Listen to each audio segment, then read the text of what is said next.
Bluff ಎನ್ನುವುದು ವಿದ್ಯುತ್ ಉತ್ಪಾದನಾ ಕೇಂದ್ರ. ಗಗನಚುಕ್ಕಿ ಇರುವುದು ಒಂದು ಜಲಪಾತ. ಅದರ ಹಿಂಭಾಗ ಇರುವುದೇ ಭರತಚುಕ್ಕಿ ಅಥವಾ ಭರಚುಕ್ಕಿ. ಅದು ದರ್ಗಾ ಇಲ್ಲಿಗೆ ಕಾಣುತ್ತದೆ.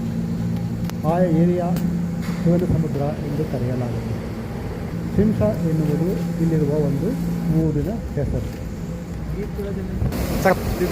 ಅಲ್ಲೇ with his permission we have come here.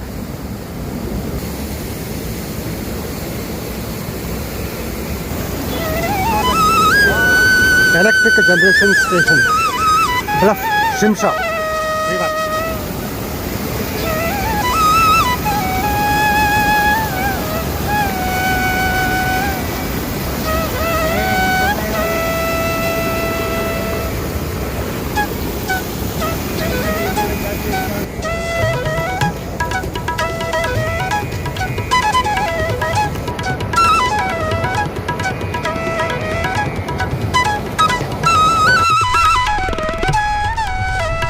ಮೈಸೂರಿನಿಂದ ಮಳವಳ್ಳಿಯಿಂದ ಬ್ಲಫ್ ಎಲೆಕ್ಟ್ರಿಕ್ ಜನರೇಷನ್ ಸ್ಟೇಷನ್, ಅಲ್ಲಿಂದ ಗಗನಚುಕ್ಕಿ, ಮೇಲ್ಭಾಗದಿಂದ ಬೀಳುವ ನೀರನ್ನು ನೋಡುವುದು ಒಂದು ಆನಂದ.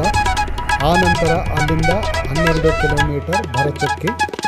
ಆ ಭರಚುಕ್ಕಿಯ ನಂತರ ನೀವು ತಲಕಾಡು ನೋಡಿಕೊಂಡು ಟಿ.ನರಸೀಪುರದಿಂದ ಮೈಸೂರಿಗೆ ಬರಬಹುದು.